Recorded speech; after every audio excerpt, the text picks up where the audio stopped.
अवैध खनन के विरुद्ध हमने ज़िले में अभियान चलाया हुआ है और इसी अभियान के अंतर्गत पिछले 1-2 दिनों से हमारे पास सूचना आ रही थी कि बरनेठा क्षेत्र में मीणों की ढानी जो गांव है उसके आसपास अवैध खनन परिवहन चल रहा था। तो इस सूचना के आधार पर हमने एक स्पेशल टीम का गठन किया और पिछले 2 दिनों से हम रेकी कर रहे थे उस एरिया की। पूरे रूट्स हमने चिन्हित किए, किस रूट से आते हैं, किस रूट से जाते हैं, किस तरह की गतिविधि चल रही है। और फिर कल शाम को इस स्पेशल टीम के द्वारा वहाँ पर कार्रवाई की गई लोकल थाने के साथ समन्वय करके।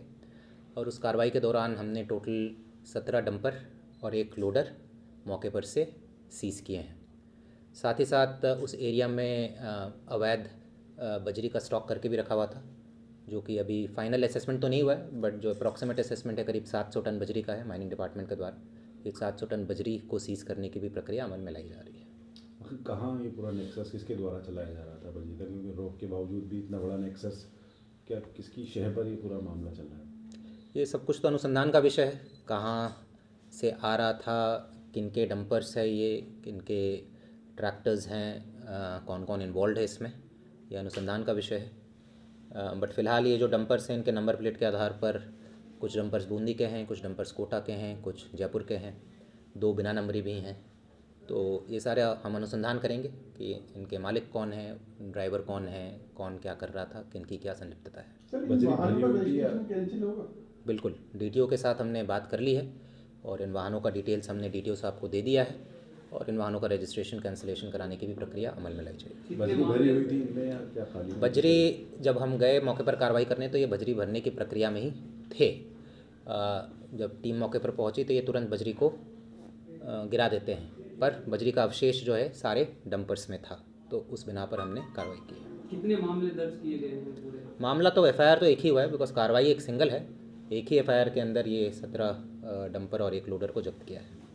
और साथ ही साथ इसमें मैं ये भी बताना चाहूँगा कि अभी मैंने बरनेठा एसएचओ को भी लाइन हाजिर किया है, उनका क्या भूमिका रही, क्या लापरवाही रही, और साथ में थाने के 2 और कांस्टेबल्स को मैंने लाइन हाजिर किया है और इनके विरुद्ध हम विभागीय कार्रवाई भी करेंगे अगर किसी की लापरवाही पाई जाएगी या किसी की संलिप्तता पाई जाएगी। क्या इसी मामले में इनकी लिप्तता पाई गई?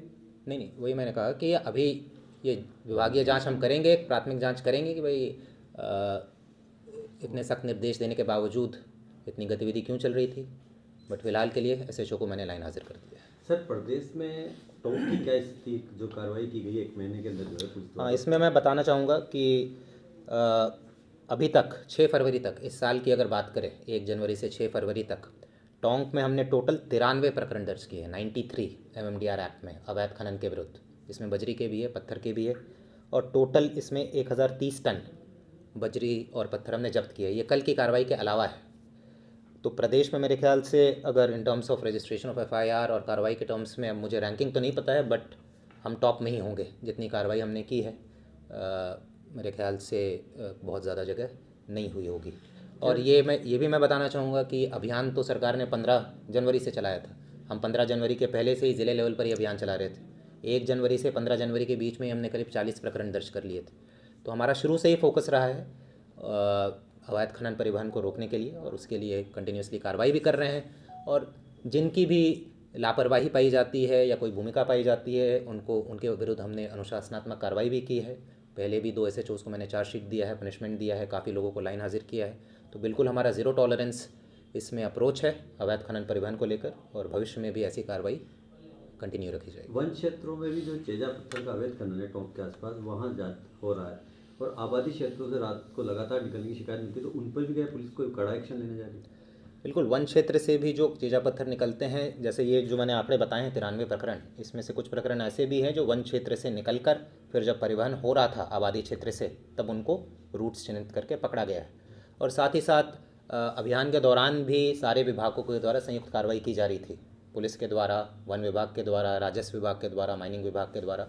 तो उस दौरान भी वन विभाग ने अपने तरफ से भी कुछ प्रकरण दर्ज किए हैं और कार्रवाई की है। और हमारा वन विभाग के साथ निरंतर समन्वय रहता है। वो हमें जब भी सूचना देते हैं कि भाई यहाँ से परिवहन हो सकता है अवैध पत्थर का या किसी भी अवैध मिनरल का, तो हम उनको जो भी हमारे तरफ से मदद की आवश्यकता होती है, जाब्ते की आवश्यकता होती है, हम उनको प्रदान करते हैं। माइनिंग डिपार्टमेंट द्वारा ट्रांजिट परमिट पर रोक है इस टाइम बनास नदी के अंदर बजरी का, पुलिस भी मॉनिटरिंग कर रही है उन 6 जगह की, जो स्पोर्ट्स की जहाँ अवैध भंडारण मिला है उनकी। बिल्कुल, अभी जहाँ जहाँ जो भी स्टॉक है उनको माइनिंग विभाग के द्वारा सीज़ किया गया है और वहाँ पर एक संयुक्त टीम लगी हुई है जिसमें राजस्व के भी लोग हैं, माइनिंग के भी लोग हैं और पुलिस के भी लोग हैं, और उनके द्वारा उन स्टॉक्स की सुरक्षा की जा रही है।